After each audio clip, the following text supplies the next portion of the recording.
How hard is your coating? Hi, this is Yvan from the Detailer's Business Academy, where we strive to take you from detailer to entrepreneur.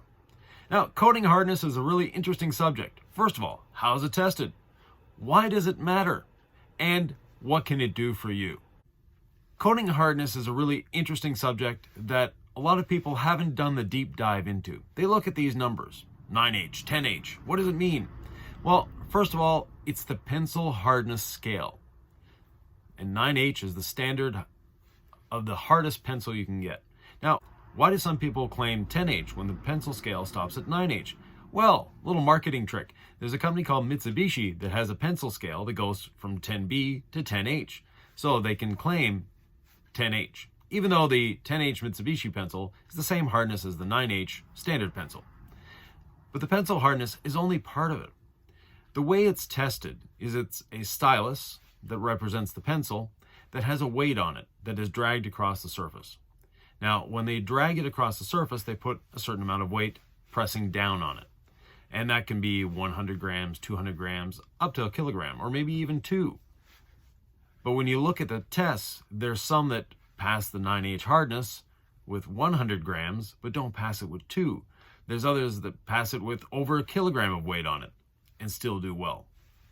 So that hardness, even though it's 9H, one person's 9H may not be the equivalent of another person's 9H.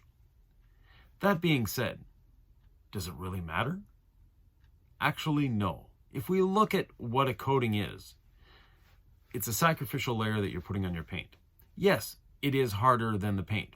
Paint on average is somewhere between 4 and 6H. So it's considerably softer than the coating we're putting on it. But you also have to realize that you're taking 1 micron of product and putting it over 100 microns of softer paint. That 1 micron of product over that softer paint won't make that much of a difference. Where hardness comes into play, though, is in scratch resistance, but in a different way that we think. It's not the hardness itself that resists the scratches, it's the slickness and the hardness combined that resist the scratches. Now, let's look at this with an example that you can imagine in your head. If we take a sheet of steel and put it on the shop floor. Shop floor is concrete. You can drive over it or you can walk over it. You can do whatever you want to it. And that sheet of steel is not going to move because that sheet of steel is as hard or harder than the concrete below it. But if we lift up the sheet of steel and put a mattress underneath it, now walk across it, well, that sheet of steel is going to bend. And that's what's happening with a coating. Sure, you've got a super hard layer, but it's over top of something that's even softer. And putting on 1 micron of coating is not going to harden the 100 microns of paint and primer and clear coat that are underneath it. Never. But why do we say that it's scratch resistant? Well, it is. And if we look at paint in a different way, so we'll look at the paint as the mattress and the sheet of steel again. So you've got your paint, which is the mattress, and you've got your coating, which is the sheet of steel. Again, if we walk across it, yeah, we're going to damage the sheet of steel. But we're not damaging the paint below it. Interesting. Now, your coating is going to get swirled up over time. If you have an improper wash technique, it's definitely going to get swirled up. But is the paint below it getting swirled up? Again, a coating is a sacrificial layer. It's not the ultimate in protection.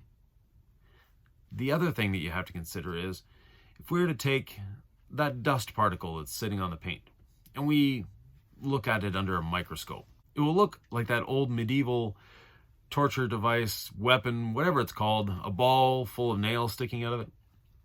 Yeah, I wouldn't want to be confronted with one of those either. That being said, if we drag one of those across our mattress with a sheet of steel on the mattress, it's going to damage the sheet of steel. It's going to scratch it up, but the mattress underneath it is going to stay perfect. You can go to bed on it that night, not a problem.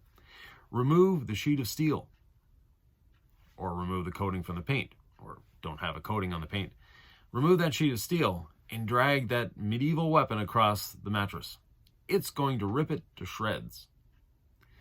So that's where the hardness comes in. The hardness makes dirt not stick to the paint as much, not dig in.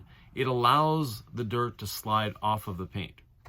That's why coatings are so hydrophobic, and that's why coatings actually do impart some form of scratch resistance to paint. But it's not how we think of it. You know, as detailers, when a customer says, is this scratch resistant? In our head, we're thinking, yeah, they have a slightly dry microfiber dragging it across the paint. Yeah, it's going to be scratch resistant. The customer thinks, my ex going down the side of the car with a set of keys. The detailer's version of scratch resistance and the consumer's version of scratch resistance are quite different. So you have to educate your consumer a little bit. You can talk to them about the mattress and that medieval ball. And in the comments below, please leave me the name of that weapon. I have no idea what it is. So that's it. If you have any questions, comments, thoughts, or ideas, please leave them below. I'm always happy to answer. And another thing, what other subjects would you like me to cover?